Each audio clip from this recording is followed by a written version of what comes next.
안녕하세요. 감정선 리뷰어 신PD예요. 이번 주 여러분도 드라마 천국보다 아름다운 1회 2회차 보셨나요? 와, 저는 보면서 마음이 몇 번이나 쿵 내려앉았다가 다시 말랑하게 올라오더라고요. 어떻게 보면 천국이라는 환상적인 배경에 젊어지거나 변하지 않거나 죽음을 초월하는 이야기까지 더해져서 비현실적인 설정처럼 보일 수도 있는데요. 이상하게 그 안에 담긴 감정들은 너무 현실 같았어요. 어디서 본 적 있는 듯한 노부부의 말투, 누군가를 향한 오래된 미안함, 말하지 않아도 전해지는 손끝의 온기. 이게 정말 우리 얘기 같다는 생각이 들더라고요. 1회는 80세가 된 이해숙이 세상을 떠나 천국행 지하철에 몸을 실으면서 시작돼요. 그 기차 안 풍경이 참 묘하죠. 지옥으로 떨어지는 사람도 있고 천국에 도착한 사람도 있고 그중 해숙은 아무 물건도 갖고 있지 않아요. 근데 그 장면에서 저는 이상하게 마음이 찡했어요. 아마 해숙에게는 가장 소중한 무언가보다 누구가 더 컸던 사람이었던 거겠죠. 그리고 천국에 도착해서 예전의 30대 모습으로 돌아간 남편 고낙준을 다시 만나요. 이 장면 그냥 눈물주의 보더라고요. 처음엔 해숙도 믿지 못하죠. 이게 무슨 일이야? 그 한마디 안에 60년 동안 참아온 그리움, 후회, 억울함 다 묻어나는 것 같았어요. 재미있는 건요. 이 천국에서는 자신이 살고 싶은 나이를 한 번만 선택할 수 있대요. 낙주는 젊은 모습으로, 해숙은 지금의 모습으로 선택한 거죠. 그땐 내가 지금이 제일 예쁘다고 했잖아. 그 말 듣는 순간 저는 그 자리에 주저앉고 싶더라고요. 세월이 흘러도 예쁘다고 말해주는 사람, 그런 사람이 인생에 단 한 명이라도 있다면 그건 그 자체로 천국이 아닐까요? 2회까지는 그냥 단순한 재회의 장면이 아니었어요. 누구보다 치열하게 살아낸 인생, 그리고 그 인생을 견디게 했던 단 하나의 사람을 드디어 다시 만난다. 는 감정이 천천히, 아주 천천히 번져오는 회차였던 것 같아요. 여러분은 어떠셨어요? 처음 천국행 열차 안에서 해숙이 나 죽은 거예요? 라고 했을 때 혹시 같이 울컥하지 않으셨나요?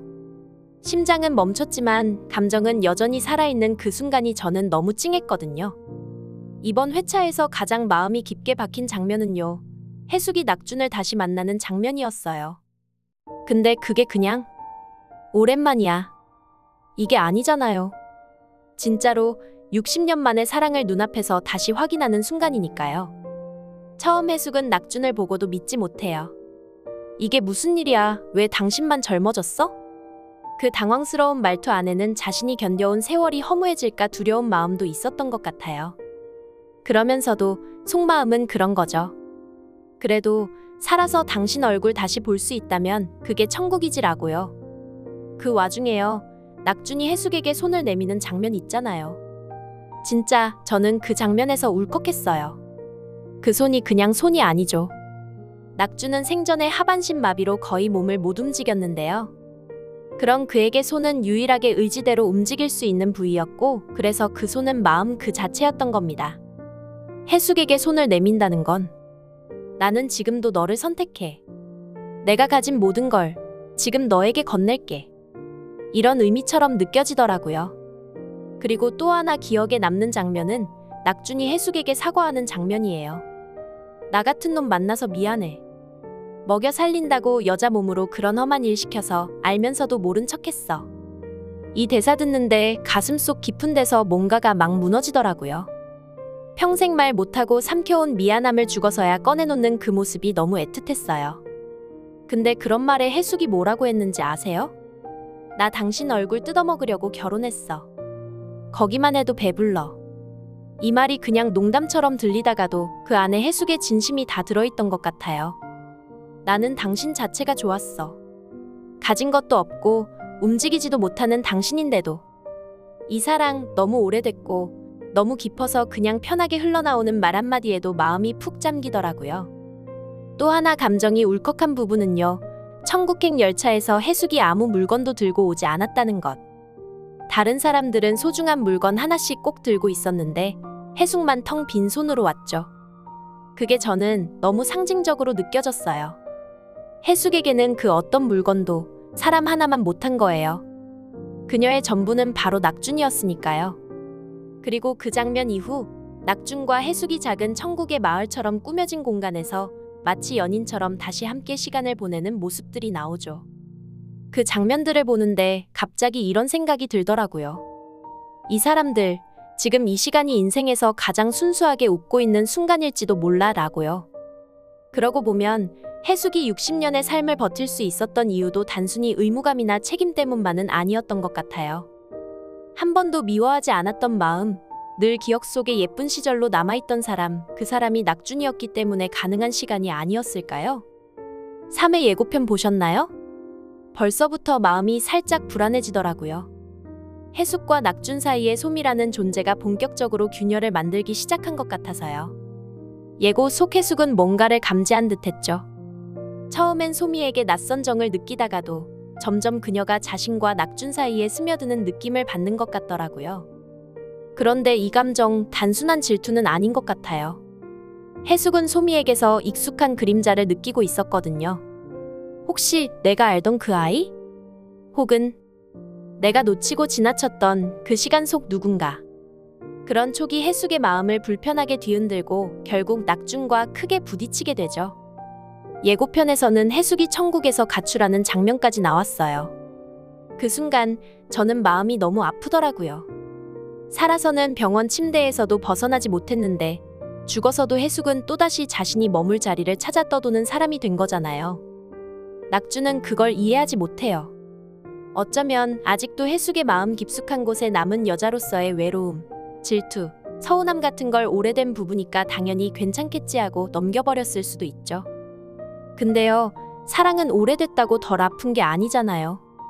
오히려 오래됐기 때문에 더 말하지 못하고 더 많이 참아온 감정들이 있는 거예요. 이번 3회에서는 해숙이 소미를 통해 자신의 과거를 마주하고 동시에 천국에서도 자신의 존재 가치를 지켜내기 위한 감정 싸움이 시작될 것 같아요.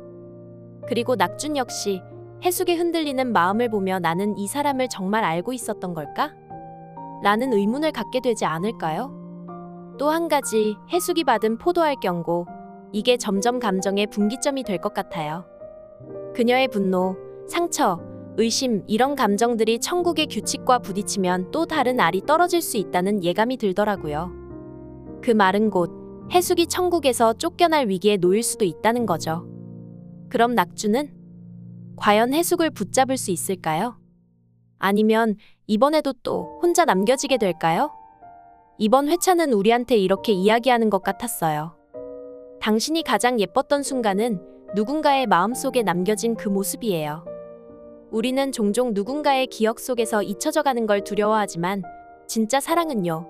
시간도, 나이도, 죽음조차도 이기고 남는 것 같아요.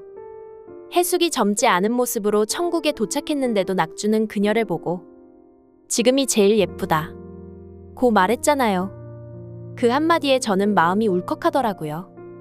예쁜 건 얼굴이 아니라 함께 보낸 시간의 무게였던 거죠. 그리고요, 우리가 살아가면서 놓치고 지나친 인연들, 그 사람들과의 감정이 다시 다가왔을 때 과연 나는 용서받을 준비가 되어 있을까? 이 드라마는 그런 질문도 던지고 있는 것 같아요. 그래서 더 조심스럽고 더 따뜻하게 우리가 지금 곁에 있는 사람에게 어떻게 말하고 있는지, 어떤 마음을 주고 있는지 돌아보게 되더라고요. 여러분은 어떻게 보셨어요? 소미가 등장한 이후 해숙의 마음이 흔들리는 게 느껴지지 않으셨나요? 그리고 낙준의 그 무심한 말투. 나는 그냥 도와주고 싶었던 거야. 그 말이 해숙한텐 더 아프게 들리지 않았을까요? 혹시 여러분도 누구의 손을 한 번쯤은 놓아버린 적 있으신가요? 그땐 어쩔 수 없었어. 그 말로 덮어버렸던 순간들, 지금 다시 돌아간다면 그 사람에게 어떤 말을 해주고 싶으세요? 댓글로 여러분의 이야기도 함께 들려주세요. 신PD는 오늘도 당신의 감정에 기꺼이 머물고 있을게요. 다음 회차에서 또 함께해요. 안녕.